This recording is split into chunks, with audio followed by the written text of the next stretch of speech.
क्या कर रहा है ज्ञान? ज्ञान,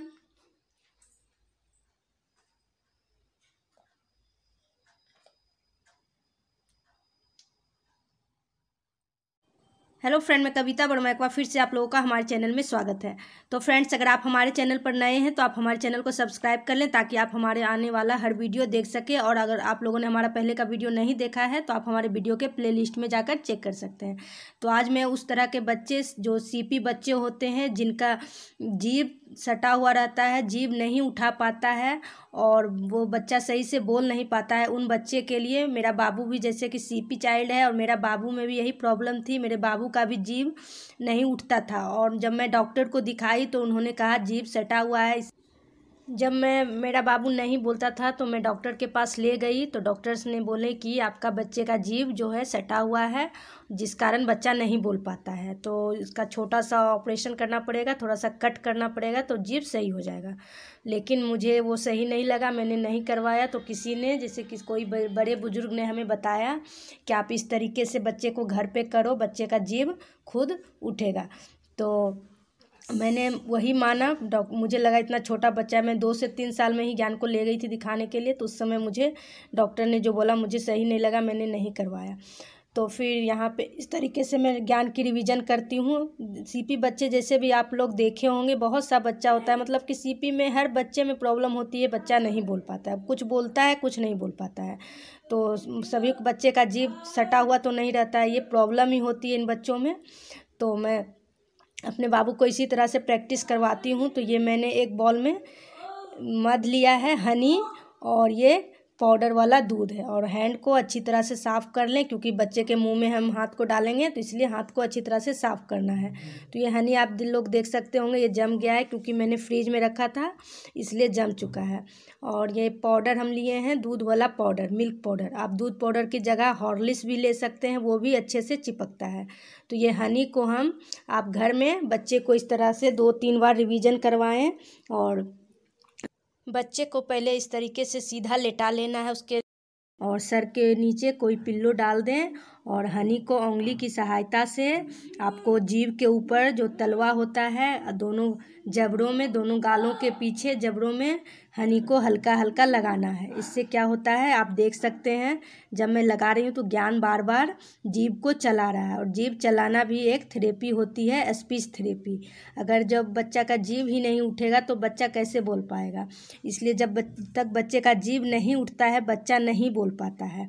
तो बच्चे को सबसे पहले हमें जीभ उठाने की कोशिश करवानी होगी। तो इस तरीके से अगर देख रहे हैं, जब हम हनी को बाबू के मुंह के चारों साइड लगा रहे हैं तो वो बार बार उसे मीठा लग रहा है। हनी का टेस्ट भी बच्चे को पसंद आता है और हनी बच्चे के लिए फ़ायदेमंद भी है। तो इस तरीके से आप हनी को बच्चे को कम से कम 2 बार इस तरीके से रिवीजन करवाएं। ज़्यादातर आप जीभ के ऊपर तलवा में आप हनी को लगाएं तो बच्चा क्या होगा, जीभ को उठाकर तलवे में के पास ले जाकर बार बार चाटने की कोशिश करेगा, और बार बार जीभ को ऊपर नीचे साइड दोनों, अगर जबड़े में लगाते हैं तो साइड भी जीभ को करता है। इस तरीके से बच्चे का जीभ जो होता है चलना स्टार्ट कर देता है और बच्चा जीभ को उठाने लगता है।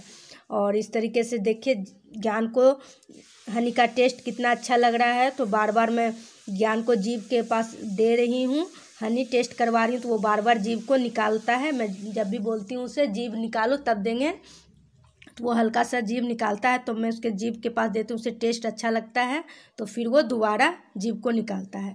अब हम इस तरीके से, अब दूसरा है, ये पाउडर लिए हैं, मिल्क पाउडर। आप चाहें तो हॉर्लिक्स भी ले सकते हैं, जो चीज़ की मतलब कि तलवे में चिपक जाए। जैसे आप अपने खुद से देखिएगा, अगर आप दूध कोई लेते हैं चाटते हैं तो वो तलवे में चिपक जाता है। तलवे में अगर चिपक गया तो बच्चा बार बार जीभ से उठाकर उसे चाटने की कोशिश करेगा। तो इस तरीके से आप हॉर्लिक्स अगर बच्चे को पिलाते हैं तो हॉर्लिक्स भी यूज कर सकते हैं, और बॉर्नवीटा वगैरह जो भी बच्चे को पिलाते हैं तो उसे चिपका सकते हैं उसके तलवे में। अगर तलवे में हम इस तरीके से चिपकाते हैं तो देख सकते हैं ज्ञान कितनी तेज़ी से जीभ को चला रहा है, और जीभ जब इस तरीके से चलता है जीभ की एक्टिविटी भी हो जाती है, मुंह की स्पीच थेरेपी भी हो रही है। और क्योंकि जीभ जब तक नहीं चलाएगा और जितना ज़्यादा जीभ चलाएगा मुंह की स्पीच थेरेपी होगी, उतना ज्ञान को रिलीफ मिलता है लार में भी। पहले ज्ञान का लार बहुत चलता था, लेकिन जब से मैं ये इस तरीके से रिवीजन करवाती हूँ ज्ञान का लार भी कम हो गया है। साथ में मेडिसिन भी चलता है, लेकिन इससे मेरा बाबू बोलने बहुत लगा है। मुझे नहीं लगता था कि मुझे भी लगता था कि मेरा बाबू नहीं बोल पाएगा, बिल्कुल भी नहीं बोलता था। मैं डॉक्टर से भी 2 बार दिखाई, सब यही कहते थे कि जीभ बच्चे का चिपका हुआ है, इस कारण बच्चा आपका नहीं बोल पाएगा, जब तक नहीं करवाएंगे तो बच्चा नहीं बोल पाएगा। लेकिन मैं बाबू को नहीं करवाई, लेकिन धीरे धीरे इसी तरह से रिवीजन करवाती रही तो बच्चा मेरा बाबू बोलने लगा है, बहुत कुछ बोलता है। अगर इस तरीके से आप भी रिवीजन बच्चे को करवाते हैं तो ऐसा नहीं कि 10 दिन या 1 महीना करवाने लगें तो सही हो जाएगा। इसमें टाइम लगेगा, करते रहिए, धीरे धीरे ज़रूर आ जाएगा। और इस तरीके से ज्ञान को बैठा दिए हैं और इसे चाटने के लिए भी देते हैं, ये भी एक थेरेपी ही मान के चलिए, क्योंकि बच्चा देख सकते हैं किस तरीके से उंगली में डालकर जो इससे आपके बच्चे को जो पसंद हो और जो फ़ायदेमंद हो। ऐसे तो मिल्क पाउडर बाबू को उतना नहीं देते हैं, लेकिन फिर भी स्पीच थेरेपी के लिए इस तरीके से बच्चे को जीभ चलाने के लिए मैं देती हूँ। हनी तो बच्चे के लिए फ़ायदेमंद है, तो हनी तो दे ही देते हैं, और इस तरह से मिल्क पाउडर को देते हैं ताकि वो अपनी उंगलियों के सहारे से चाटना सीखे। जीभ को मेन हमें है कि बच्चे का जीभ चलाना ज़रूरी है। बच्चे का अगर जीभ चलता है तो बच्चा ज़रूर बोलने लगेगा। ये जीभ की एक्टिविटी है जो बहुत ही अच्छी है, होम एक्टिविटी हम बच्चे को इस तरीके से करवा सकते हैं।